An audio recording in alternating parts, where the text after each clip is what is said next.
Today, frontline workers at Denver Health raised concerns to hospital board members about employee intimidation and racism in the workplace. As Denver 7's CB Cotton reports tonight, a formal complaint was filed in November, and while that works its way through the legal process, workers are not shying away from sharing the problems they're facing. Your current executive leadership demonstrates a lack of fairness and credibility to solve the serious problems they themselves created. They blew opportunities by intimidating and retaliating against Denver Health employees who have tried to speak out. Those are just some of the allegations against Denver Health shared by union members during the public comment portion of Denver Health's Thursday hospital board meeting. The allegations from 4 union members that are also employees at Denver hospitals, including Denver Health. I've been at Denver Health for 20 years. I'm an emergency physician. Dr. Katie Bakes is also a union member. Late last year, she was one of 4 Denver Health employees listed on a whistleblower complaint filed by the nonprofit Towards Justice. The complaint alleges the medical center retaliated against them for sharing concerns about systemic racism and COVID-19 safety. When push comes to shove, people don't feel comfortable speaking. They feel that if they do speak up, they'll be retaliated against. Those in authority are allowed to conduct themselves in very egregious, unprofessional ways, whereas those on the lower end of the totem pole are treated very harshly. That alleged culture of fear is what Bakes spoke about during Thursday's board meeting, and others shared personal stories too. I witnessed tension, intentional targeting, unfair treatment, and prevention of advancement of Black and Latino staff.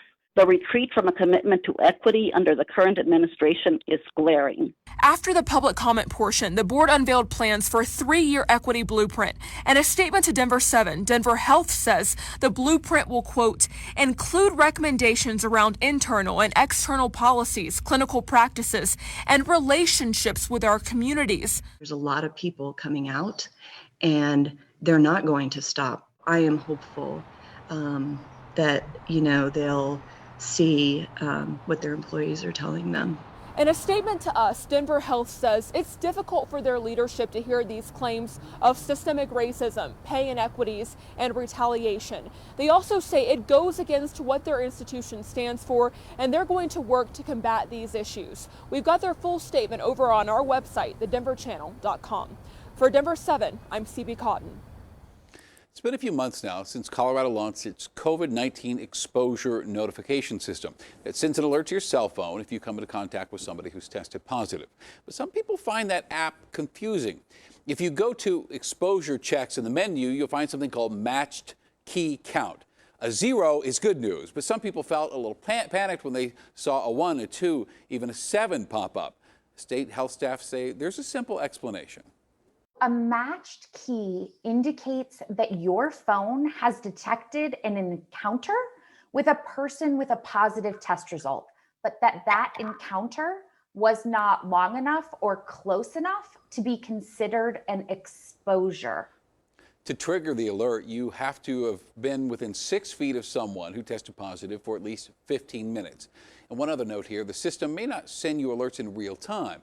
The app has to sync up with other data online first, and that can take an hour or 2. Some big names are giving a big thanks to an 11-year-old Broomfield girl. Allie Tumblin inspired new legislation requiring insurance companies to cover specialized hearing aids and cochlear implants. Now, Allie was born without a right ear or hearing canal, and it requires a BAHA, that's a bone-anchored hearing aid, to hear.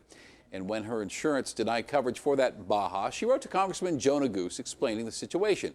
He then drafted legislation, and he called it Allie's Act. Along with Representative Neguse, Massachusetts Senator Elizabeth Warren is sponsoring an identical bill in the Senate. Well, I can't always hear good without my BAHA, and other kids like me have trouble hearing too. So I wanted to ask for help because not everyone who needs a BAHA can get one to hear better. We need everyone to have access to the devices that make them hear. And that's why we're here, and that's why the congressman and I are working on this. It's clear that the only way we're going to ultimately change this is changing the law. And I'm glad that Allie and Melissa, that you both have inspired us to take a stab at that. How can you say no to her? Well, both of those bills were introduced last year and have since been forwarded to congressional committees for review.